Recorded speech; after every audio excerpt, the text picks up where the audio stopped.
Dave Talks Comics, Episode 62, Hard Time, Issues 7 through 12.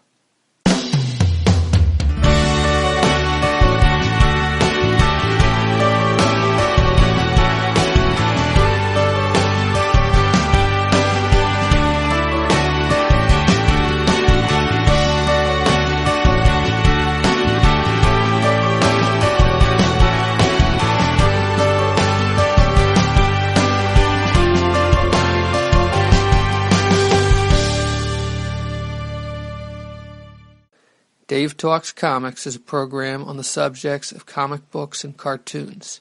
Talk about comics I have read and cartoons I have watched. Talk from my notes. I don't go panel by panel or scene by scene. I try to do more than just summarize the stories. This program is not spoiler-free. I try not to spoil everything, but in the process of talking about these comics and cartoons, I will probably spoil them in some way.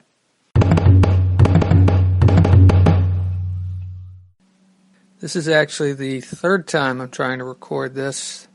First time I cut out pretty early because it just wasn't feeling right. And the second time I made it all the way through, but something was still missing. And I thought about it quite a bit, and I think I figured out what it is. And I think that I kind of buried the lead in the last recording I made. And that basically is that what impresses me the most about this collection, and this is available in a trade paperback. It's called 16, and it's volume 2 of Hard Time, not to be confused with season 2 of Hard Time, which is something else I'll talk about a little later. But these issues, what impressed me the most about these issues is the way Steve Gerber and Brian Hurtt weave this story together. There are so many different storylines coming together and crossing against each other, and it's really quite good. It's really excellent the way he does it, the way they do it, I should say. I assume that Steve Gerber's the one who plotted most of this, or at least I can't tell. I don't know that he's the one who plotted exactly how they were going to tell it visually or not, but it's really a great story, and it's very well told. The volume opens, well, the last volume ended with issue 6, ended with Ethan, the main character, who's in jail for 50 years to life because he was involved in he and a friend who was killed, basically who he killed, although that isn't really known that he's the one who did it. In this, they were kind of holding up the school. They were kind of pissed off, and the idea was to scare some of the other kids. They're high school students. I think he was 16. No, wait, he turned 16 in this volume. That's right. So they were 15, and it all went well. His friend went a little nuts and started shooting people. A few of the students were killed. I think one of the teachers. Others were wounded.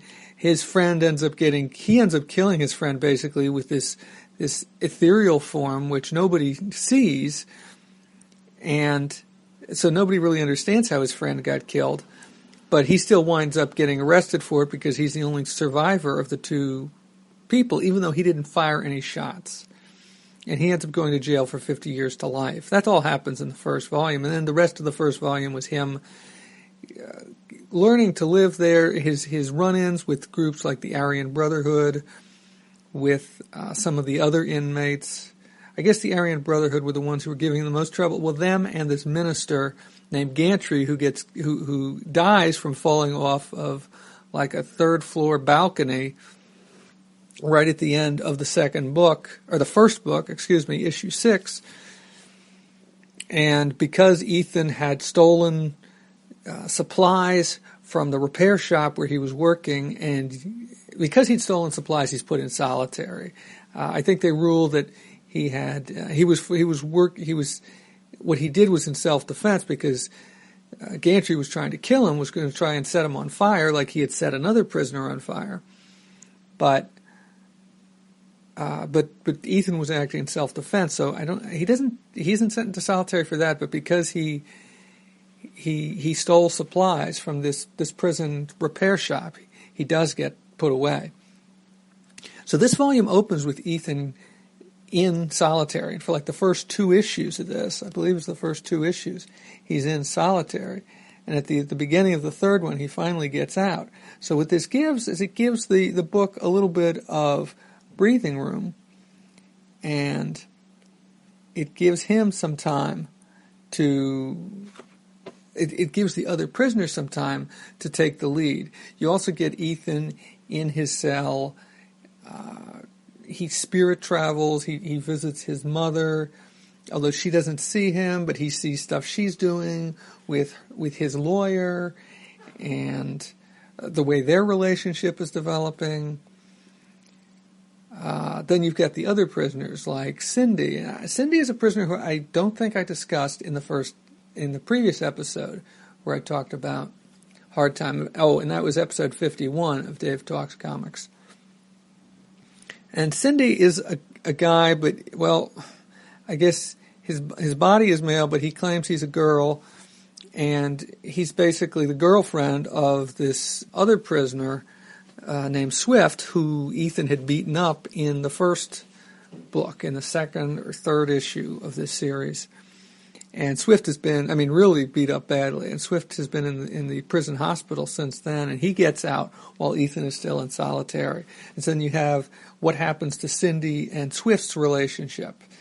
And Swift isn't 100% healed. So he used to be this big, hulking brute of a guy. He's still a big guy, but he can't defend himself the way he used to be. He can't be as aggressive as he used to be. And that kind of causes all sorts of problems with his relationship with Cindy. Cindy wants to be supportive. He doesn't want that kind of support. He's the man. Cindy's the woman. As far as he's concerned, that's the way he looks at it. And then, in an effort to try and improve their relationship, Cindy gets tricked by one of the other prisoners, Turo, who was in the first volume also, who was one of the guys who arrived at the same time that Ethan did at the prison. And Turo is trying to make a name for himself, is trying to impress the head of the Latin gang. I don't remember if they have a name or not. But he's trying to impress them, and so he convinces Cindy to do something which leads Swift into a trap, and he ends up killing Swift, although Ethan's spirit gets involved, so it's complicated. So it's complicated. There's a lot of stuff going on here. And that's just the first couple issues of this collection. Eventually, Ethan gets out of solitary. He sees his mother, and he says something to her and the lawyer, which makes them think that he knows something, which sends them into a panic. And then you get another aspect of this collection, which is really interesting. Another storyline which gets woven into this, which is you start to get in the 10th issue, 9th issue, you start to get flashbacks to Ethan's cellmate, whose name is Curly, not visits anybody, but he starts to have flashbacks. He's a Vietnam veteran. He's been in this prison for a long time, and he starts to get flashbacks to Vietnam. He's remembering a woman he was involved with back then, and then this leads to, well, it doesn't lead to, but coincidentally, he gets a visit from a granddaughter he never knew he had. He never realized that the girl he was involved with in Vietnam survived the war and came to the U.S. and eventually had I think it was a daughter who also got married and had a child. And so this granddaughter of his is about 20 years old at this point. She comes to visit him. He doesn't want to have anything to do with her at first. He doesn't believe it's her. But Ethan happens to meet her because she's there during visiting hours while he's visiting with his mother, or his mother is visiting with him. And so he takes this envelope back to Curly, who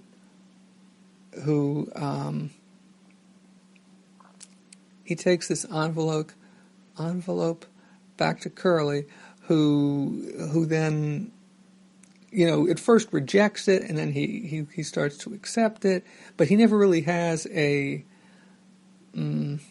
reconciliation with his granddaughter. He never really learns to accept that she's his, but at the same time, Ethan is very turned on by this granddaughter. Her name is Red, and he's very turned on by her. At the same time, you've got another thing going on. Ethan runs into this prisoner named Fruitcake Mullins, who everybody thinks is nuts, but actually has these abilities to see things like Ethan's spirit. And Fruitcake Mullins teaches Ethan about some of these things he's experiencing and helps to teach him about his ability to astrally project. And he teaches him about this Kaga na Yuusha, who is this spirit from thousands of years ago, and it's something that, and then this intersects with, there was a girl who had written to Ethan a couple times, named Alyssa, who was one of the victims of the shooting. She was wounded, but she wasn't killed. Her boyfriend was badly injured, but once again was not killed. But she's been in a mental institution since then.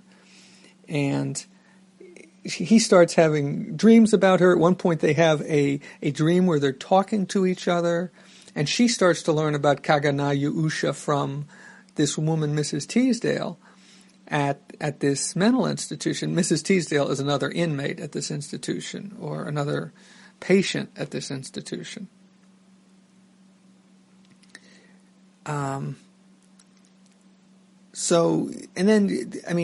visits her once or twice using his astral form, which doesn't look anything like him, but and actually saves her at one point when she's about to unknowingly step off a building or jump off a building. The top of this institution. I think that, okay, there's more to that. Then there's also Turo, who I mentioned was trying to get in good with the head of the Latin gang. Also, it turns out he finds out his girlfriend's pregnant, and so he's trying to do stuff for her, which is part of the reason why he's trying to impress the head of this gang. And Ethan's still getting harassed by the Aryan Brotherhood, and you've got all these things going on, and it's just so well done and so well woven together. And it's not like these are all separate stories. They all kind of intersect with each other, and you see how they intersect.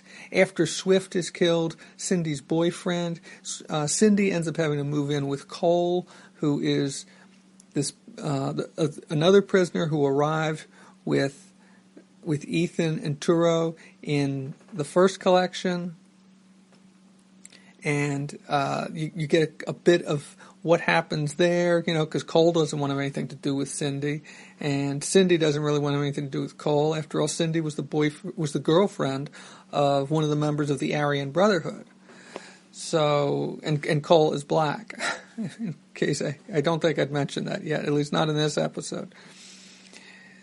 So there's just so much going on, and it's so beautifully drawn by Brian Hurtt. He does such a great job of mixing together the different panels and the different pages, and when I say the different panels, I mean the different ways he turns the pages into panels. There is no, he sometimes uses a traditional grid, but a lot of times he'll have like one big panel that takes up like say half the page, and they'll have a couple other panels at the top of the page. Sometimes he'll have splash pages in here. It's some beautiful stuff. And of course, part of the beauty of all this is the coloring. The coloring in this collection is credited to it's credited to Wildstorm FX, which is different from Volume 1, where it was credited to Brian Haberlin and Avalon Studios. My guess is they're taking these credits directly from the comic books. I don't know if there's any difference between them. Let me put it this way. I can't tell the difference in the coloring. So I'm just wondering if they changed the name, but it's really the same person or same people doing the coloring all throughout. What's definitely clear is that, as in the first 6 issues, in these 6 issues, there is a lot of use of dominant colors to tell in particular scenes. So sometimes it'll be a blue, sometimes it'll be a purple, sometimes it'll be a red, sometimes it'll be a yellow, and so on and so forth. And it's just beautifully done. There's a beautifully told flashback scene where, it's not so much a flashback as much as it is, I guess, no, it's not a flashback to something earlier in the story, as it is an educational section where Ethan, or is it Alyssa? No, it's Ethan. Ethan is learning about Kaganayu Usha, and Fruitcake Mullins is telling him this story about that. And so you get this story that's set thousands of years in the past, obviously pre-Christian times. It's unclear as to when, but I think this is supposed to take place in Sumer, so I guess you're talking at least 5,000, 10,000 years ago in the past. So it's a great story. It's a great collection. This is a prison drama. It's a teenage prison drama, although Ethan's really the only teenager in this. Most of the other characters in this collection are older than him, in their 20s or more. He turned 16 right at the end of this collection. But so I mentioned season 2 briefly before. This winds up the first. I think this was supposed to be an ongoing series and probably had a finite end in mind. But of course, as I mentioned in episode 51, the writer Steve Gerber passed away several years ago. This collection, this story goes back about 10 years, and Steve Gerber has passed on. Brian Hurtt is still around, but Steve Gerber's not here to write it. I'm not sure why the series discontinued initially. It might have had to do with his health problems. They did bring it back for 7 more issues, which is called Hard Time Season 2. Now, those are not collected in trade, but I am planning to pick those up and read those. So I do hope to talk about those in the future.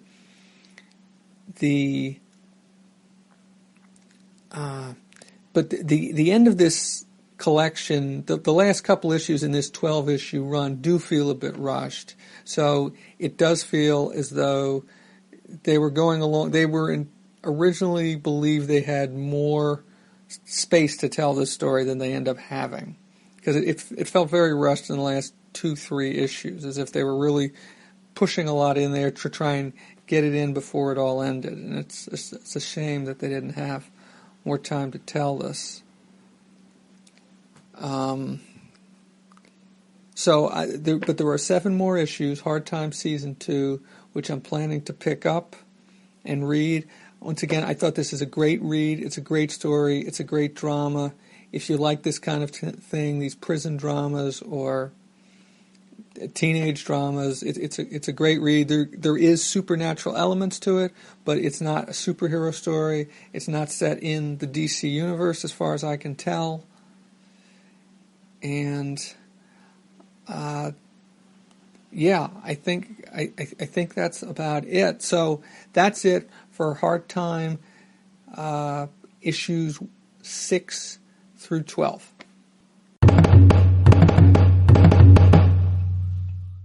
A couple things I forgot to mention. First, this collection, the issues in this collection were from October of 2004 to March of 2005. And the other thing I wanted to say is that this book is like all plot. I mean, there is some character development, but for the most part, it's plot, and plot comes first. Now, normally, I prefer stories that have character development, but I don't know. This is just so beautifully done and so beautifully woven together that I am willing to overlook that, and I don't feel that it seems to move at a natural pace. Even though it felt a little rushed towards the end, it seems to move at a natural pace, and it doesn't feel like the characters are completely pushed aside. It's just that plot seems to be at the forefront. It seems to be how the story is being told.